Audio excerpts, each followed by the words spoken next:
3일상 20장 8절에서 17절 말씀. 우리 찾으셨으면 한 절씩 교독하고 마지막 절은 함께 읽겠습니다. 8절 제가 먼저 읽습니다. 그런즉 바라건대 내 종에게 인자하게 행하라. 내가 내 종에게 여호와 앞에서 너와 맹약하게 하였음이니라. 그러나 내게 죄악이 있으면 내가 친히 나를 죽이라.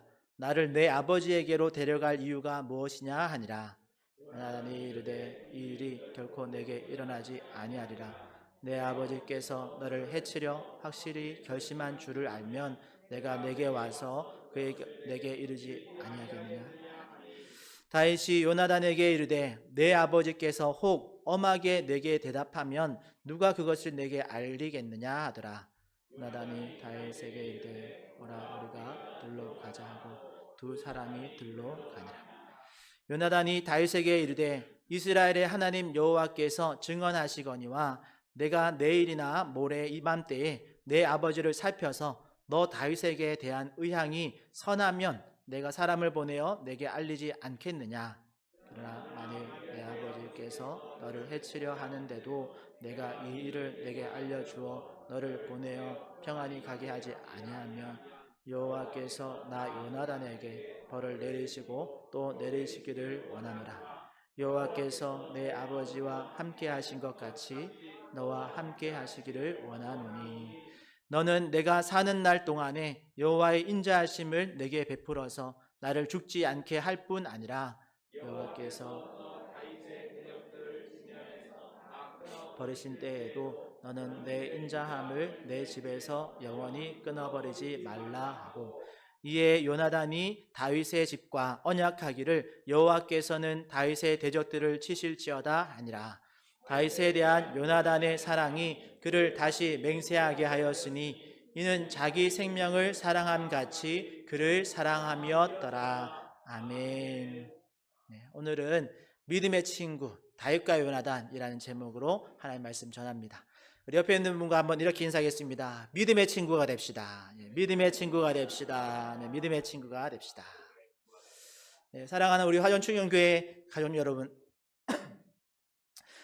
여러분 혹시 좋은 친구 하면 딱 떠올라지는 그런 친구가 있으신가요? 저에게는 그런 질문하면 제가 유치원 때부터 모교회에서 다녔던 유치원 때부터 알고 지내는 친구가 있는데요. 그 친구는 제가 초등학교, 중학교, 고등학교까지는 잘 이렇게 친하게 안 지내다가 일부러 친하게 안 지내는 건 아니고 잘 그렇게 가깝지 않다가 대학교에서 청년부 활동을 같이 하면서 많이 친해진 것 같습니다. 그 친구는 언제든지 전화하면 그냥 이런저런 이야기 그냥 스스럼 없이 서로의 마음을 이렇게 통하는 그런 친구가 한 명 있습니다. 그리고 우리가 살다 보면 친구가 얼마나 중요한지를 한 번씩 이렇게 또 알게 되어질 때가 있습니다. 왜냐하면 어떤 친구를 만나냐에 따라서 우리의 인생이 이렇게 방향들이 이런 것들이 결정되어질 때가 있기 때문에 그렇죠. 그리고 나를 무너뜨리는 친구가 있는가 하면 또 나를 하나님께 더 가까이 가게 그렇게 도와주는 친구도 있습니다. 또는 내 안에 욕심을 키우는 친구가 있는가 하면 우리의 이 마음이 믿음으로 하나님 앞에 잘 붙들 수 있도록 그렇게 도와지는 친구도 있습니다. 오늘 본문에는 성경에서 가장 아름다운 우정 이야기, 우리가 잘 아는 다윗과 요나단이라는 이 친구의 이야기가 잘 기록되어 있습니다. 그런데 사실 여러분 다윗과 요나단의 이 나이 차이를 여러분 아시나요? 요나단이 다윗보다 보통 10살에서 20살 정도까지 한 거의 10년 이상 이렇게 나이 차이가 많이 나는 관계였습니다. 그러니까 거의 10살이면 형벌, 20살이면 거의 삼촌벌 되어지는 그런 관계임에도 불구하고 서로를 이렇게 친구라고 서로를 신뢰하고 모든 것들을 마음을 나눌 수 있는 그런 친구로서의 관계를 이렇게 유지하고 있던 그런 두 사람이었습니다. 그런데 오늘 말씀은 단순히 그냥 우리에게 이런 좋은 친구를 사귀어야 된다 이런 말을 하려고 기록된 것은 아니고요. 오늘 말씀에 보면 이 말씀을 통해서 우리가 말씀 읽다가 이런 질문을 하게 만들죠. 내게는 정말 이런 믿을 만한 이 믿음의 친구가 있는가? 그런 질문 또는 나는 누군가에게 정말 이런 요나단과 같은 좋은 친구가 되어준 적이 있는가? 라는 질문을 하게 만듭니다.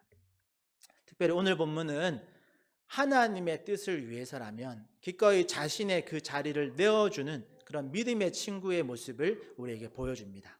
그러기에 오늘 말씀을 우리가 잘 듣고 우리가 믿음의 친구 다윗과 요나단이 서로에게 어떤 친구였는지를 우리가 함께 살펴보고 우리도 그런 믿음의 좋은 친구가 되는 그런 은혜가 있기를 축복합니다.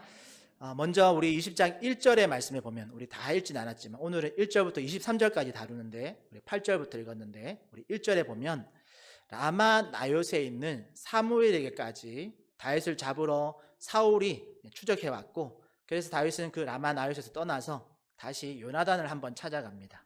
그리고 요나단에게 자신의 그런 억울한 마음을 털어놓죠.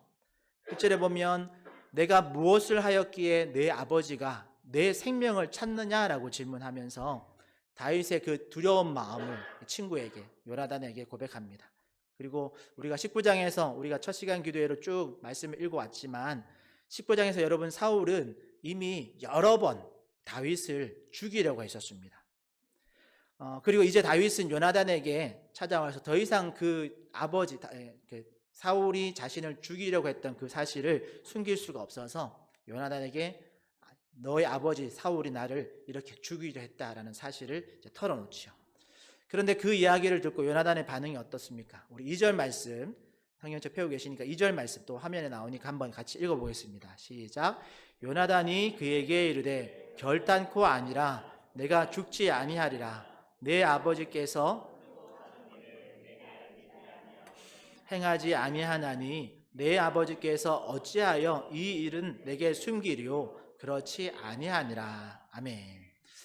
여러분 이처럼 요나단은 처음에 다윗의 그 말 너희 아버지가 나에게 창을 던졌다 나를 죽이려고 했다 하는 그 말을 처음 듣고는 그렇지 않을 거다 그렇게 말합니다. 아버지는 나에게 어떤 것도 다 상의를 하고 어떤 것도 나에게 말하지 않고 행하시지 않는데 결코 그렇지 않을 거다 이렇게 말했는데 정말 끝까지 아버지를 믿은 거죠. 우리 아버지가 그럴 일이 없다 이렇게. 하지만 여러분 3절에 보면 다윗이 다시 한번 말하는데 3절에 보면 맹세하여 이르되 내가 너에게 은혜 받은 줄을 내 아버지께서 밝히 알고 이게 무슨 말이냐면 요나단 네가 나를 사랑하는 것 나를 정말 생명처럼 아끼는 걸 사울 왕 너희 아버지도 알고 있지 않느냐.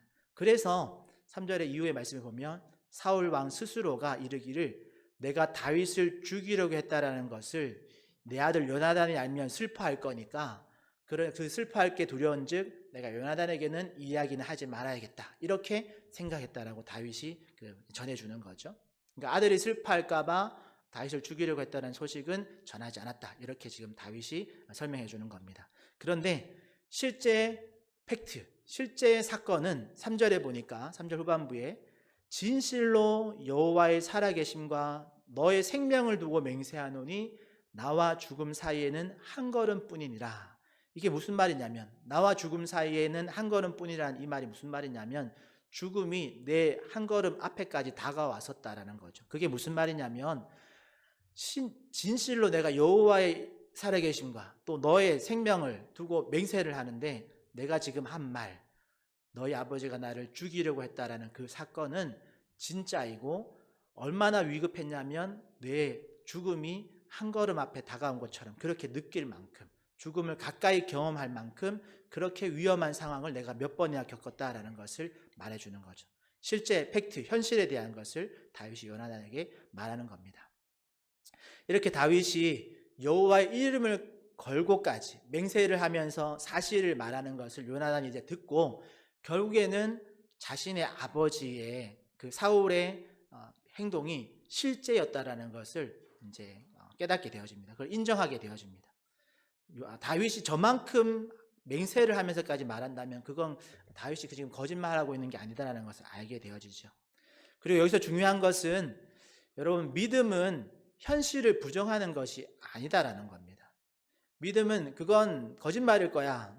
또 무조건 괜찮아질 거야. 이렇게 문제를 외면하거나 보고도 듣고도 모른 척하는 그런 것이 믿음이 아니라 오히려 믿음은 현실을 직면하는 그리고 그 현실을 직면하면서도 그 눈에 보이는 현실보다 더 크신 하나님의 뜻을 보는 것이 믿음인 줄 믿습니다. 그러니까 요나단은 그 현실 아버지가 진짜 다윗을 죽이려고 했다라는 그 현실을 직면하고는 그 안에서 하나님을 발견하게 되어집니다. 그리고 다윗과의 이 대화를 통해서 요나단이 깨닫게 된 것이 있습니다. 그게 뭐냐면 하나님이 내 아버지 사울을 이제 놓으셨구나. 네.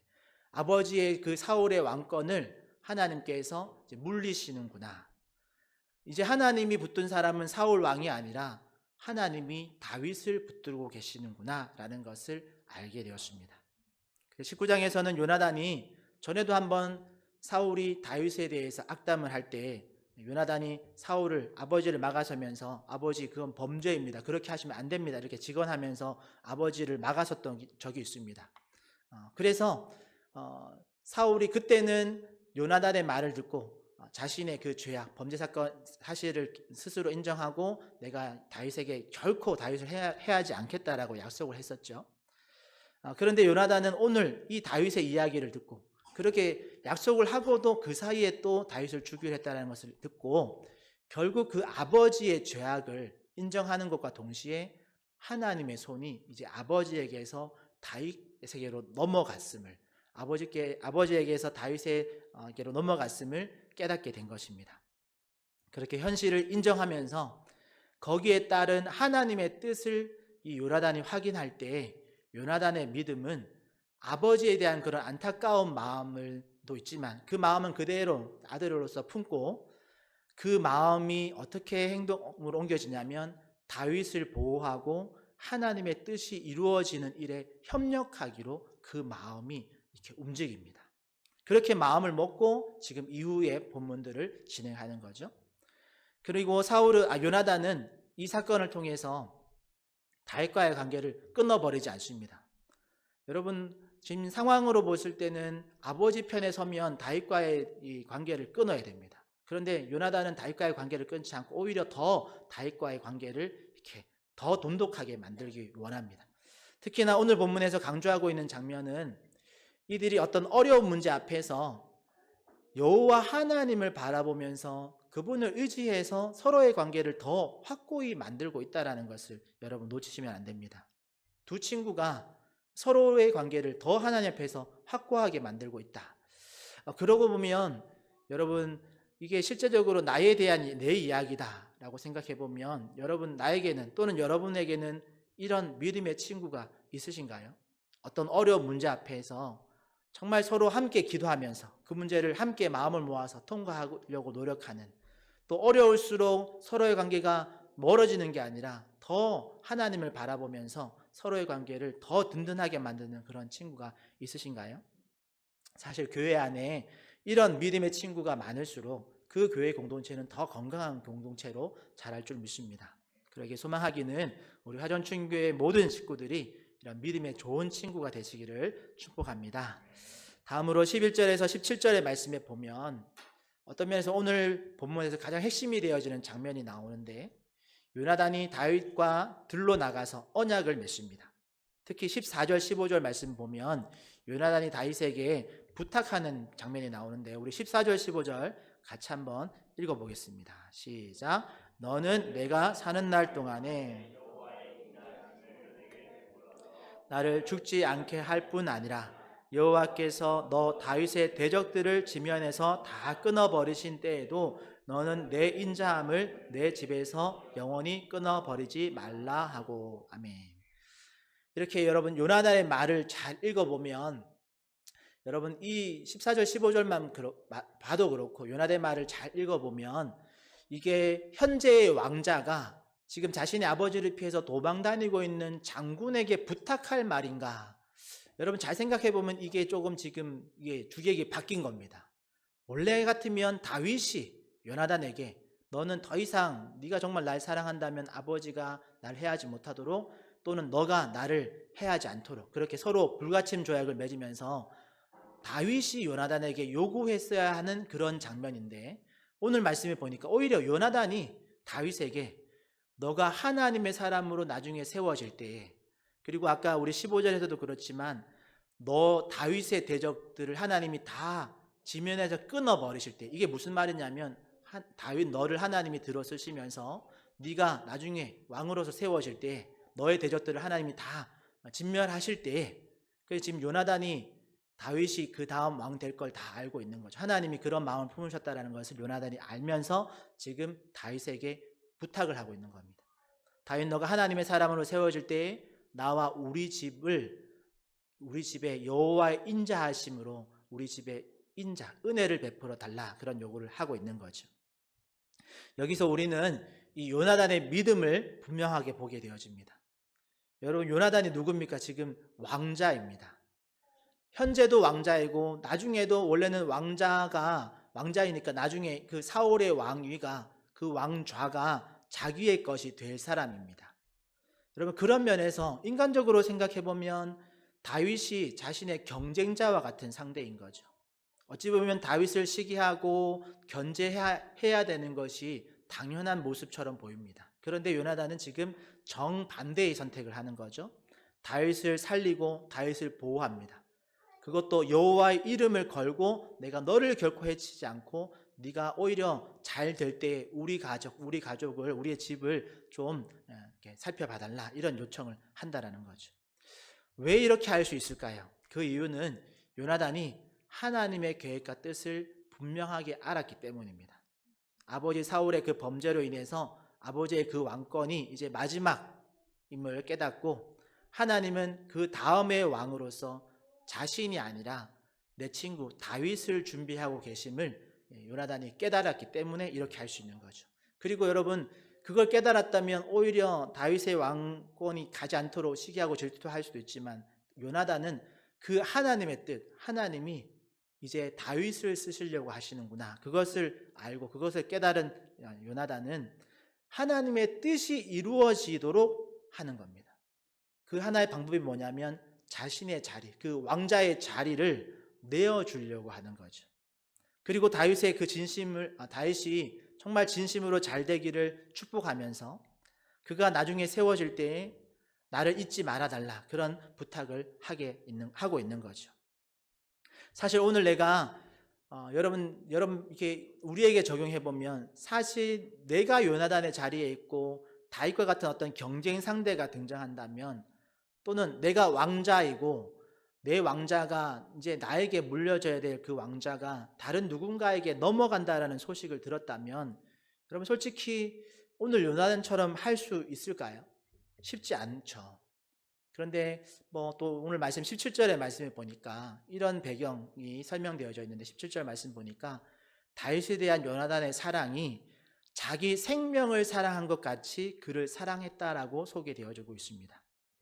그래서 17절을 읽어보면 정말 요나단이 다윗을 정말 사랑했구나, 그 정도 사랑했다면 자신의 자리를 내어줄 수도 있겠다라는 생각을 할 수도 있습니다. 특히 하나님께서 내가 아닌 다른 누군가에게 내 자리를 내어주시는데, 그 누군가가 확인해 보니까 내가 정말 사랑하는 친구다라는 것을 알게 되었을 때, 여러분 그럴 때라면 우리가 조금 마음 아플 수 있지만, 그럼에도 불구하고 내가 사랑하는 친구가 내 자리를 다시 이어갈 수만 있다면, 그 친구가 하나님께 더 훌륭하게 쓰임 받을 수 있다면 정말 진심으로 축복해주고 또 내 자리를 잘 내어줄 수도 있겠죠. 그럼을 통해서 정말 믿음의 친구로서 하나님의 뜻에 함께 서로가 협력하면서 또 그 자리를 내어주는 그런 친구가 되어줄 수 있을 겁니다. 교회에서 사역하다 보면 이런 모습을 종종 볼 때가 있는데요. 예를 들면 이런 거죠. 막 이렇게 수년 동안 어떤 한 부서를 담당하고 있는 주일학교 부장 선생님이 있다고 합시다. 그 부장 집사님이 수년 동안 그 부서를 열심히 해서 섬기다가 이제 교사 중에 다른 분이 이제 부장이 되어져서 이제 인수인계를 할 때가 한 번씩 있죠. 그럴 때 여러분, 먼저 기존에 있던 부장 선생님은 지금까지 자기의 방식들, 이런 것들을 다 이제 인수인계하고 내려놓아야겠죠. 겉으로는 인수인계를 했는데 계속 옆에서 이제 간섭하면서 그건 그렇게 하면 안 된다고, 내가 할 때는 이렇게 하지 않았다고, 이렇게 한다면 그건 사실 인수인계를 한 게 아니죠. 자신의 자리를 완벽하게 다음 후임에게 넘겨진 게 아닙니다. 여러분, 진짜 인수인계는 내가 지금까지 해왔지만 이제는 당신의 맡겨진 일이고, 그리고 나도 내가 지금 이것을 내가 다 한 것이 아니라 하나님이 나와 함께 하셔서 이 일을 감당했고, 당신도 하나님이 함께 하실 것이기 때문에 더 열심히 잘 하시라고, 하나님께서도 도와주시겠지만 나도 당신을 옆에서 계속해서 기도하면 돕겠다라고 이렇게 하면서 여러분 하나님을 믿기 때문에 그 자리를 내어줄 수 있는 그런 신앙이 성숙한 신앙인 줄 믿습니다. 그리고 진짜 믿음의 친구는 이처럼 나만 쓰임받는 사람이다. 그러니까 나는 이걸 절대로 놓을 수 없다. 이런 것이 믿음의 친구가 아니라 여러분 누구든지 하나님이 쓰시는 사람이라면 하나님이 쓰시겠다고 한다면 내 자리를 얼마든지 내어줄 수 있는 특히나 그 사람이 내가 정말 사랑하는 친구라면 더더욱 그 친구를 환영하면서 그를 위해서 기도하면서 하나님과 더 하나 되어지도록 그를 하나님께 붙이는 그런 친구가 정말 믿음의 친구인 줄 믿습니다. 그리고 그런 친구가 우리 성도님 한 분 한 분 다 되시기를 축복합니다. 끝으로 18절에서 23절의 말씀을 보면 이 두 친구가 이제 들에 나가서 서로 이제 비밀 약속을 하는데요. 특히 21절, 22절 우리 같이 한번 읽어보겠습니다. 21절, 22절입니다. 시작. 아이를 보내어 가서 화살을 찾으라 하며 보라 화살이 내 이쪽에 있으니 가져오라 하거든 너는 돌아올지니 여호와께서 살아계심을 두고 맹세하노니 내가 평안 무사할 것이오. 만일 아이에게 이르기를 보라 화살이 내 앞쪽에 있다 하거든 내 길을 가라 여호와께서 너를 보내셨음이니라. 아멘. 네, 이 장면은 이제 다윗과 요나단이 서로 확인을 하고 다윗이 말합니다. 이제 가서 사울의 그 심중을 확인할 때 만약 사울 왕이 너를 이렇게 붙들고 있으면 억류하고 있으면 그 소식을 사울이 나를 죽이려고 한다는 그 소식을 나에게 어떻게 알려주겠느냐 이런 얘기를 합니다. 그래서 요나단이 다윗을 데리고 들로 나가서 하나의 두 사람만 알 수 있는 사인을 맞추는데요. 그 비밀 사인이 21절 22절인데 여기 보면 요나단의 말에 비밀 사인 중에 하나 핵심이 뭐냐면 두 문장을 말했습니다. 비슷한 말을 말했는데 정확하게 다른 한 가지가 있는데 하나는 만약에 평안한 사울 왕이 너를 죽이려고 하는 것이 아니라는 것이 확인되어지고 네가 이제 돌아올 수 있는 상황이 되었다면 내가 화살 쏘고 나서 그 사람 소년에게 이렇게 말할 것이다. 화살이 내 이쪽에 있으니 가져오라 라고 말할 것이고 만약에 그렇지 않다면 사울이 너를 죽이려고 하는 것이 확인되어진다면 화살이 내 이쪽에 있다라고 말하겠다라고 한 거죠. 여러분 이 두 문장에서 차이가 뭐냐면 가져오라입니다. 만약 사울 왕이 너에게 평안함을 주고 또 너가 돌아올 수 있는 상황을 내가 확인하게 되어진다면 화살을 가져오라라고 말할 거다. 그러면 너도 왕궁으로 다시 돌아오면 된다라는 거죠. 그런데 만약 사울 왕이 너를 정말 죽이려고 한다면 그냥 화살이 내 앞에 있다라고만 말할 거다. 가지고 오란 말을 하지 않을 거다. 물론 그 종은 당연히 그 화살을 가지고 오겠지만 가져오란 말 하지 않게 된다면 정말 아버지가 너를 죽이려고 하는 거니까 너는 그 자리에서 그대로 도망가라 라고 이제 사인을 맞추는 거죠. 이처럼 요나단은 다윗과 이 언약을 맺으면서 그냥 서로 말로만 그냥 언약을 맺고 그치지 않았습니다. 들로 가서 실제적으로 그 일을 감당할 수 있는 행동으로 옮길 수 있는 실제적인 계획을 세우고 실제적으로 그런 약속, 비밀적인 그런 약속을 하고 또 만약의 상황을 대비해서 이런 것들을 다 만드는 겁니다. 그리고 이후의 말씀, 오늘 23절 이후의 말씀에 보면 실제적으로 그런 일이 있었고 또 이제 다윗이 도망갈 수 있도록 완전한 작별을 하는 그런 모습을 볼 수 있죠. 그리고 23절에서 오늘 말씀 마지막 절인 23절에서 다시 한번 여호와께서 너와 나 사이에 영원토록 계시느니라 라는 말로써 자신이 결코 거짓으로 행하지 않을 것이고 반드시 이 약속을 지켜서 너를 하나님 앞에서 보호하고 하나님 앞에서 또 내가 거짓 행하지 않겠다라는 맹세를 하게 되어집니다. 그러니 지금 이 다윗과 요나단은 그들의 믿음을 어디에 걸어두고 있는가 생각해 보면 여러분 이 다윗과 요나단이 서로를 약속하면서 그 약속을 어디다 걸고 있냐면 여호와 하나님께 걸고 있습니다. 여러분 서로를 위해서 내가 너를 진짜 믿는다. 그러니 너도 나를 진짜 믿어야 된다. 이렇게 서로에게 믿음의 어떤 그 중요한 무게를 걸고 있는 것이 아닙니다. 여러분 말씀을 보면 이 두 사람이 계속해서 놓치지 않고 있는 자신들의 믿음 약속을 걸고 있는 것이 있는데 그게 하나님께 걸고 있는 겁니다. 솔직히 사람은 여러분 완벽하지 않기 때문에 사람을 100% 신뢰하는 것은 어리석은 일일 수 있습니다. 그러나 여러분 하나님은 완전하시기 때문에 여러분 하나님을 100% 신뢰하는 것은 우리에게 얼마든지 유익이 되어집니다. 그리고 나는 하나님을 믿는다라는 것, 그리고 그 하나님 앞에서 나는 결코 거짓을 행할 수 없다라는 것, 그런 믿음이 우리 안에 더 확고하게 있을 때에 그 믿음을 보고 또 다른 누군가가 우리를 더 신뢰할 수 있게 되어지죠. 그러니까 우리의 이 믿음의 행동을 하나님께 걸어놓는 것이 훨씬 서로 가운데 신뢰의 관계를 높일 수 있는 것이다라는 겁니다. 다윗과 요나단이 그렇게 지금 하고 있는 겁니다. 내가 너를 믿기 때문에 너도 나를 믿어라 이렇게 하는 게 아니고 나는 하나님을 믿기 때문에 하나님께서 이 문제, 이 약속에 개입하시고 이것을 지키실 것이기 때문에 내가 하나님 믿듯이 너도 하나님 믿는다면 하나님을 믿는 그 믿음으로 우리가 이 일을 끝까지 감당하자라는 거죠. 그리고 그 변함없는 하나님을 믿기 때문에 사람을 믿는 것이 아닌 하나님을 믿기 때문에 더 큰 신뢰로 나갈 수 있는 겁니다. 이 부분을 우리의 삶에서 예를 하나 들어서 생각해 봅니까? 대표적으로 부부 관계를 생각해 볼 수 있습니다. 여러분 우리가 보통 결혼 서약을 할 때 우리가 이렇게 하죠. 보통은 믿지 않는 사람들은 그냥 증인들 앞에서 서약하지만 우리 믿는 성도들은 하나님 앞에서 서약하지 않습니까? 하나님께서 하나님 앞에 서약하면서 특별히 그 서약을 통해서 우리가 부부가 남편과 아내가 서로 확인하는 게 뭐냐면 하나님께서 이 남편을, 이 아내를 내게 짝지어준 배필이라는 믿음을 가지고 서약을 하는 겁니다. 여러분들도 그렇게 믿음으로 서약하시고 결혼하고 지금 살고 계시죠? 여러분의 남편이, 아내가 하나님이 짝지어준 사람이다. 그리고 그 하나님 앞에서 내가 서약했기 때문에 그 서약을 끝까지 지킨다. 그런 믿음으로 살고 계시죠? 여러분 이건 그냥 한 남자가 한 여자를 믿는 정도의 수준을 넘어서는 겁니다. 하나님이 개입되어져 있기 때문에 그렇다라는 거죠.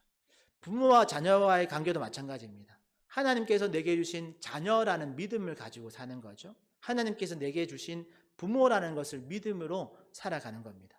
그 믿음이 있을 때 우리의 가족 관계가 더 든든한 신뢰의 공동체가 되어지는 겁니다. 그리고 이런 부부나 가족 그리고 믿음, 하나님을 믿음으로 하나 되어진 이 관계는 각자가 그 행동을 하나님 앞에서 행함으로써 여러분 각자의 삶에 하나님이 개입하시고 하나님이 지켜주시는 그런 관계가 되어지는 겁니다. 오늘 이 믿음의 친구 요나단과 다윗이 서로 하나님께 자신의 행동을 걸고 하나님께서 이 약속을 지키실 것이라는 믿음으로 우리가 서로 약조할 때 하나님이 이 두 사람의 그 약속에 개입하시는 거죠. 그리고 그 두 사람의 그 약속을 하나님이 지키시는 것을 우리가 경험하게 되어집니다. 부부의 관계도 마찬가지고 부모와 자녀의 관계도 마찬가지고 친구의 관계에도 이렇게 우리가 하나님 앞에서 행하면 하나님이 그 관계를 지켜주신다라는 거 꼭 기억하시기를 바랍니다. 그런데 말씀을 준비하다가 여러분 신약에도 이런 다윗과 요나단과 같은 특별히 요나단과 같은 친구가 있음을 생각이 났습니다. 바로 여러분 세례 요한과 예수님의 관계인데요. 여러분 참고로 세례 요한과 예수님은 거의 동갑내기 친구였습니다. 세례 요한이 예수님보다 6개월 먼저 태어났거든요. 처음에는 사람들이 광야에 있는 세례 요한에게 몰려갔습니다. 세례 요한이 사역을 시작하고 나서 수년 동안. 그런데 나중에 예수님이 세례 요한에게 세례를 받고 공생애를 시작하게 되어졌을 때 사람들이 점점 예수님에게로 몰려갔습니다. 그래서 세례 요한의 제자들이 불안한 마음으로 선생님, 사람들이 다 예수님에게 저분에게 갑니다라고 이렇게 자신들의 불안한 마음을 세례 요한에게 말한 적이 있습니다. 그때 세례 요한이 어떻게 말했나요? 이렇게 말했죠. 그는 흥해야 하겠고 나는 쇠하여야 하리라. 예수님은 흥해야 하고 나는 쇠하여야 한다. 여러분 이 말은 그냥 내가 졌다, 예수님이 이겼으니까 예수님한테 다 갈 거다 이런 패배 선언이 아니었습니다. 그리고 또 하나님의 뜻이 그러니까 뭐 어쩔 수 없지 뭐 이렇게 억지로 참으면서 했던 말이 아닙니다. 그 말은 내게 맡겨진 사명은 메시아의 길을 예비하는 사명이었는데 하나님께서 메시아를 예수님에게로 이렇게 예수님을 메시아로 세우셨으니까 이제 내 자리를 기쁨으로 예수님에게 내어드립니다 라는 그런 믿음의 고백입니다. 그리고 세례 요한은 그냥 말로만 그렇게 말하고 그치지 않고 실제로 자신의 제자들 중에 몇몇을 예수님에게로 보냅니다. 그래서 예수님의 12제자 중에 보통 신학자들이 빌립과 안드레 같은 경우에 원래는 세례 요한의 제자였는데 세례 요한이 예수님께 보내서 12제자 안에 포함되어지는 그런 행동으로 그 믿음을 확인시켜 주죠. 여러분, 이것이 믿음의 친구입니다. 자신의 이름을 높이는 게 아니라 하나님의 뜻을 세우기 위해서라면 자기의 자리를 친구에게 얼마든지 내어줄 수 있는 그런 사람이다라는 거죠. 그리고 더 놀라운 친구가 성경에 있습니다. 바로 우리 구주 예수님이시죠. 여러분, 요한복음 15장 13절에서 15절 말씀 같이 한번 읽어보겠습니다. 요한복음 15장 13절에서 15절 같이 한번 읽습니다. 시작. 사람이 친구를 위하여 더 큰 사랑이 없나니 너희는 내가 명하는 대로 행하면 곧 나의 친구라. 이제부터는 너희를 종이라 하지 아니하리니 종은 주인이 하는 것을 알지 못함이라. 너희를 친구라 하였노니 내가 내 아버지께 들은 것을 다 너희에게 알게 하였음이라. 아멘. 여러분, 이 말씀에 보니까 분명히 예수님께서 제자들을 향해서 이렇게 말씀하셨습니다. 그리고 오늘 믿음의 성도들을 향해서도 이렇게 말씀하시는 줄 믿습니다.